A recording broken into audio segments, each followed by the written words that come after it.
Am I the a-hole for keeping food in my room? Plus update. Original post. I, 19 female, have a full-time job and pay $500 rent a month.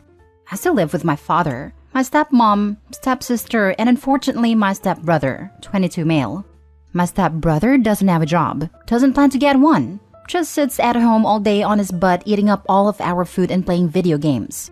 My dad won't do anything about it because he loves my stepmom, and my stepmom won't do anything because she loves her son, and this is how she raised him. They came into my life when I was 8 years old, and it's always been this way. She cuddles him, doesn't punish him, and she lets him do whatever the heck he wants, which includes eating all the food in the house. I remember when I was 12, and my older half-sister still lived with us. She had some friends over, so we ordered a large pizza. We ate almost half of it, and put the rest in the fridge so we could have pizza for breakfast, right? No, that bum ate the rest of it by himself in the middle of the night. By the way, we ordered pizza because there was no other food in the house. Ever since they moved in, we haven't had a full fridge. Anyway, I have a small stash of food in my room now, in one of those rubber totes, so the chance of ants and whatnot is minimum. I keep chips, bottled pops, bread/bagels, and most recently, Cracker Barrel boxed mac and cheese in there. I've been craving mac and cheese like crazy recently, so I bought a few boxes and stashed them away. Last night I made a box of mac and cheese, but my stepbrother wandered out of his room and asked where I got the mac and cheese from, because we currently don't have food, though his mom is running to the grocery store as I'm typing this. So I told him from my room, and he asked what I meant. I told him I keep food in my room so someone doesn't eat all of my stuff. I put a big emphasis on someone when talking to him. He called me an a-hole and asked why I wouldn't share my food with everyone. I called him an a-hole right back and said maybe if you don't eat so much, there would be more food to go around. I guess we were kind of loud because my dad came upstairs and asked what we were yelling about. And my stepbrother literally freaking tattled on me and saying I'm keeping food in my room away from everyone. My dad asked if I was serious, so I told him something along the lines of, yes, I am, because I'm sick and tired of waking up hungry because there's no food in the house. I pay you more than enough rent to get food for everyone. I also threw in how my stepbrother doesn't even have a job, and he's a lazy moocher who doesn't contribute anything, and then stormed off to my room, with my mac and cheese, of course. I don't really think I'm an a-hole, but my dad texted me and told me that it was really unnecessary for me to say all that, and to keep food in my room because other people are hungry too. I texted one of my cousins about it, and she sided with my dad, so I'm just second-guessing myself here. Please let me know if I'm the a-hole. Now for the top comments before reading the update. Not the a-hole. You are not stashing food from family pantry. You are buying your own food. The mistake was letting the secret out. Yeah, you're very right about that. I never said I was the brightest. I think I just wanted to stick it to him, but now I realized my mistake. Yeah, dude, you messed up revealing you have a stash. Don't be surprised when it disappears. All you needed to say was you bought it, and if he wants some, he should get off his butt and go buy it like you had to. Just wondering, does your stepbrother who is 3 years older not pay any rent while you pay $500? I would be less mad about the food and more upset about the mixed standards. No, he doesn't pay rent, but I'm also not really expected to pay rent. I just feel for my dad because he's constantly stressing over money, but I know he'd never actually ask me for it. He was kind of embarrassed when I started paying him rent, to be honest, but I knew he could use it. So I'm not upset about the rent aspect. I mean, I kind of am because I know my stepbrother is freeloading, but I'm choosing to do this myself. Not the a-hole. You may want to get a container that locks to store your food. Now that they know it's there, your family will absolutely steal it. I'm not worried about the rest of my family, just my stepbrother. Luckily, my dad is pretty lenient in most things, so I do have a lock on my door. I'll start locking it whenever I leave for work now. Thanks for the tip. Not the a-hole. Up the ante and get yourself a mini fridge with padlock and microwave for your room. Haha, I've been thinking about that. However, I do have plans to move out by the end of this year, fingers crossed, so I don't want to waste any of my savings on being petty just yet. If it gets any worse, I might have to though. Now for the update. So I did what a lot of you suggested and had a sit-down talk with my dad when he got home from work. The first thing he said before we even began talking was apologizing because he understood where I was coming from, and he just didn't want to deal with my brother's bitterness.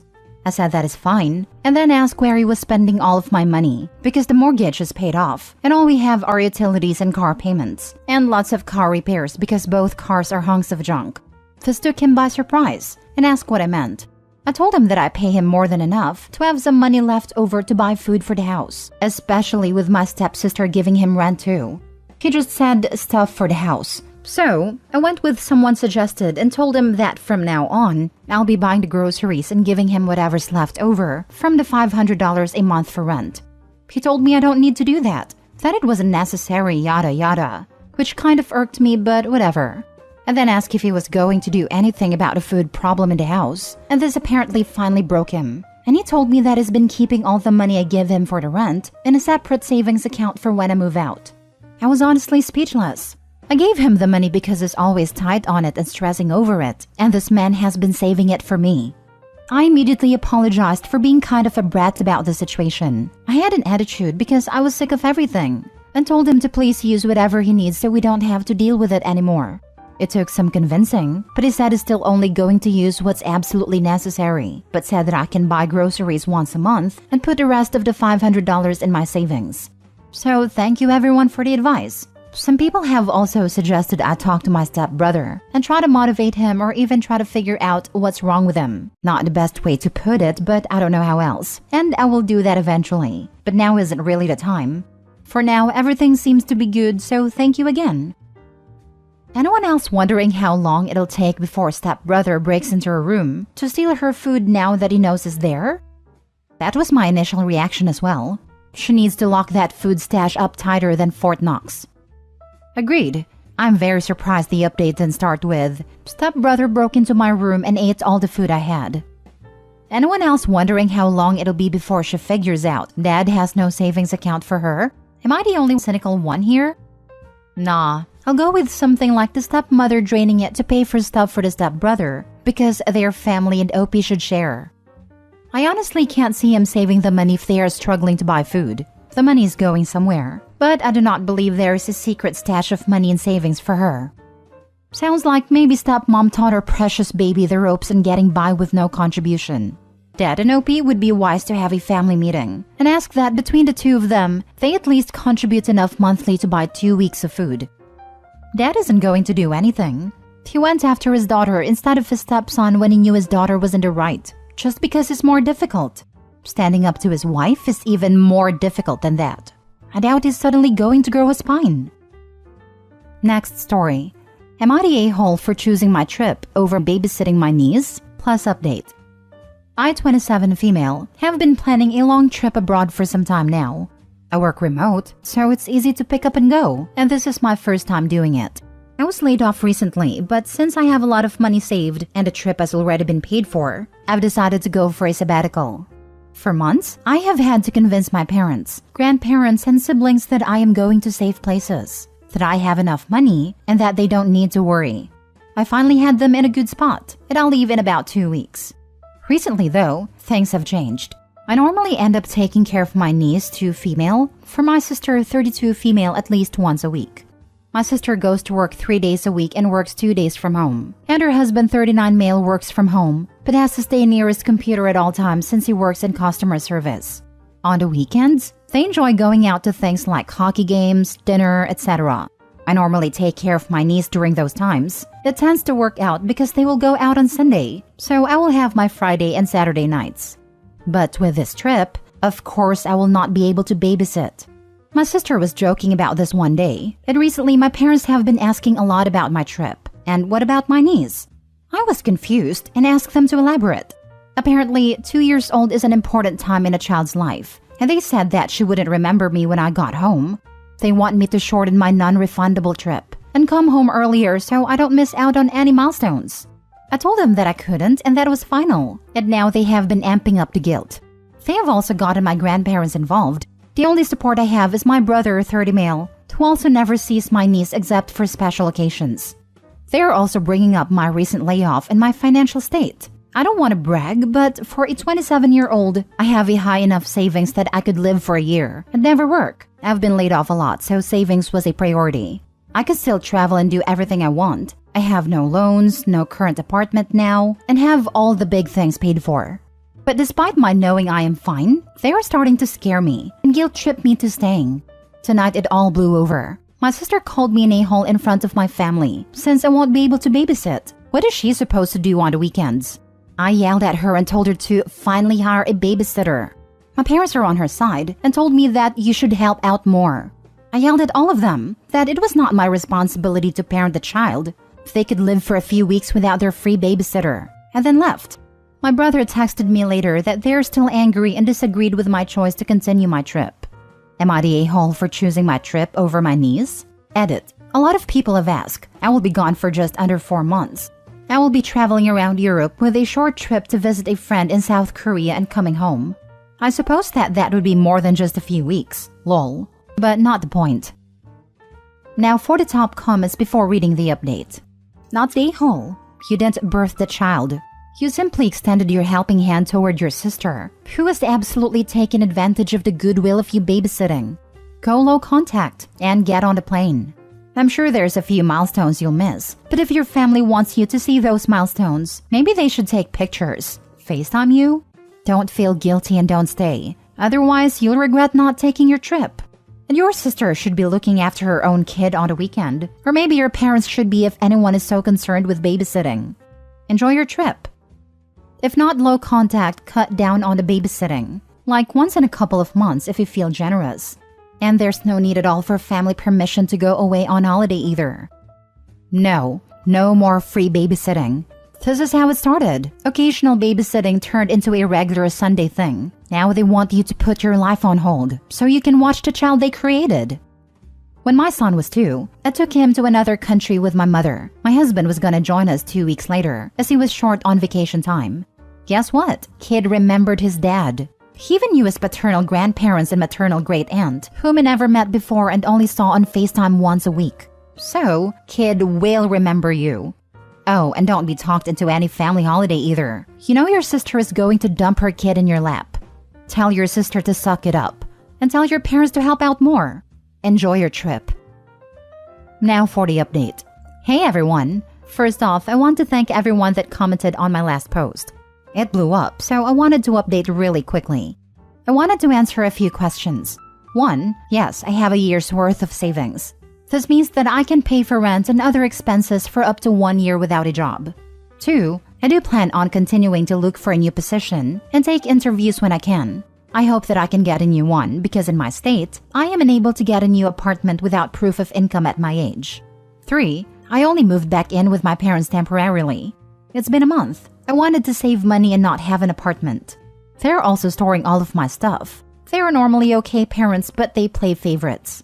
4. I will not go no contact with my family, but maybe low contact. They are important to me, but I will take your advice to stop babysitting every Sunday for my niece. It's obviously been a bad habit for my sister and brother-in-law. On to the update. Today was my niece's birthday. It was a small get-together of my family and some friends, and it was a really good time. After the party, my sister pulled me aside. She apologized for getting my mom up in arms about the babysitting. She knew I wanted to go on the trip. We hugged and I accepted her apology. For your information, my mom and I don't really get along. I don't like how she treats people. And her favoritism has always caused some insecurity. Though she has helped me a lot and I am grateful to her, I will always be the bratty youngest daughter, and I've come to accept that. Unfortunately, because of her, I have this people-pleasing behavior that I am trying to break out of. Hence, the pure turmoil between choosing my trip over my niece. My mom is very controlling, and the only reason I am still in contact is because of my dad. He's my best friend. I would hate to leave him behind. He understands my problems with my mom. He hasn't tried to fix much. He doesn't know how, but he listens and takes my feelings into account. It means the world to me. When my mom heard my sister complain, she decided it was going to be a good way to keep me home. She told the family about how a little girl shouldn't be traveling alone. She's mentioned the Natalie Holloway case, and that set a lot of people off. She watches a lot of Lifetime and Dateline. That's why everyone started hounding me in the first place. Then she added on my lack of a job and my other responsibilities like babysitting, so that everyone would agree that I shouldn't go. Now the big update is that I did choose my trip. In fact, I'm planning to extend. Maybe I'll travel more around Southeast Asia or go to Australia, since I will be over there. To be determined, but I wanted to thank everyone for the advice and the good wishes. You all have made me feel so much more confident about this trip. Thanks again. Edit. My parents do babysit once a week as well, just during the weekday since they are retired. Natalie Holloway was 18. You were 27, and that may make you a little girl if you're a tortoise or a Greenland shark. But as a human, it makes you a perfectly normal adult. Have a great trip, and Gray rock the F out of your mom. It's disappointing about the dad. Mom has apparently been pulling stuff like this for years, and he just throws his arms in the air. Defend your daughter, man. It's disappointing when kids can't understand that the other parent's sins are just as bad as the abusive ones if the other won't defend and protect the child. Sad. I wish people would get through their heads that the enabling parent is not nice. They are complicit. It's part of the screwed-upness of growing up in such a family. There's one parent behaving badly, and you feel terrible around them. Then there's the other parent. If you spend time with them alone, you feel good. They listen. Maybe they even acknowledge you're having a difficult time. They don't fix it, but during your time with them, you felt more comfortable. It feels like the dynamic is set in stone. You can't do something about it. They say they can't do something about it, but at least they don't brush you off completely. The thought that they could actually do something to protect you doesn't cross your mind. In your eyes, they are the good parent because they sometimes give you a minimum of attention, and you feel comfortable spending time with them in comparison to the other parent. It's difficult to wrap your head around the fact that they also failed you, but in a different way than the more obvious toxic parent.